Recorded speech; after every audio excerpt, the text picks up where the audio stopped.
السلام عليكم ورحمة الله وبركاته. ازيكم عاملين ايه؟ يا رب تكونوا بخير. وفيديو جديد هنعمل مع بعض النهاردة مهلبية قمر الدين الجميلة الحلوة دي. كل سنة وانتم طيبين ورمضان كريم ويعود عليكم الأيام بالخير يا رب. ونعمل مع بعض بقى مهلبية قمر الدين اللي مفيش استغناء عنها طبعا طول شهر رمضان الكريم، وبحاجات سهلة وبسيطة جدا، وهي يعني بأمانة متاخدش وقت خالص. معايا لفة قمر الدين مقطعاها ونقعيها في 2 لتر مية.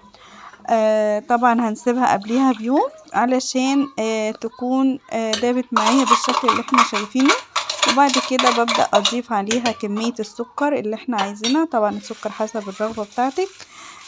ببدأ اضيف عليها السكر اللي انا عايزاه، وببدأ كمان ازود عليها النشا. هحط 3 معالق كبار كده من النشا، 3 معالق او 4 بالشكل اللي احنا شايفينه مع بعض كده، يبقى مليانين شوية. حطيت 4 معالق نشا، كل ده على البارد طبعا، انا لسه ما حطيتوش على النار.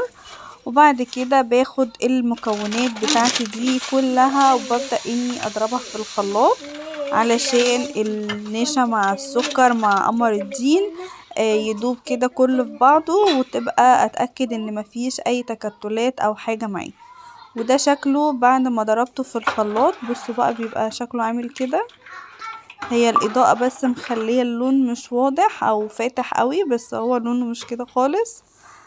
بعد كده باخده وبحطه على النار وبسيبه على النار لحد ما بيبدأ يغلي معايا. هو انا كده حطيته على النار وابدأ اقلب فيه واسيبه لحد ما يغلي. اول ما يغلي، بعد ما بيغلي كده بلاقيه بدأ يجمد معايا او بدأ يتجمع كده، يبقى ايه بشكل المهلبية.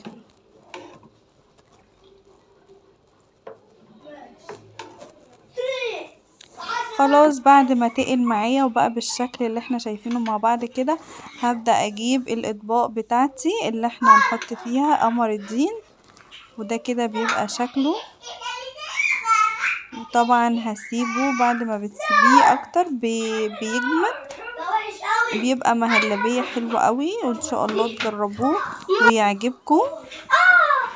وكل سنة وانتم طيبين. يا ريت بقى لو اول مرة تشوفوني ما تنسوش تشتركوا وتفعلوا زر الجرس عشان يوصل لكم كل جديد. وبعد كده بعد ما صبيت الاطباق بتاعتي كلها بالشكل اللي احنا شايفينه مع بعض كده، هبدأ اجيب المكسرات بتاعتي واحط عليها كده زي ما احنا شايفين مع بعض. طبعا ممكن تعملي اي شكل بالمكسرات زي ما انت عايزة، وكمان ممكن تسيبيه سادة ما تحطيش عليه ولا اي مكسرات ولا اي حاجة. ممكن تحطي بقى موز الهند او زبيب، يعني المتوافر او الموجود عندك، مفيش اي مشكلة.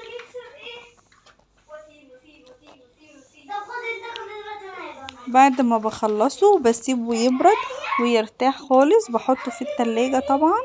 وبعد كده كل واحد بياخد الكمية اللي هو عايزها او الطبق اللي هو عايزه. كده خلاص انا خلصت، وده كان الشكل النهائي معايا. اتمنى يكون الفيديو عجبكم ان شاء الله. انتظروني في فيديوهات تانية كتير، وكل سنة وانتم طيبين ورمضان كريم. ويا ريت ما تنسوش تشتركوا عندي وتفعلوا زر الجرس عشان يوصل لكم كل جديد. والسلام عليكم ورحمة الله وبركاته.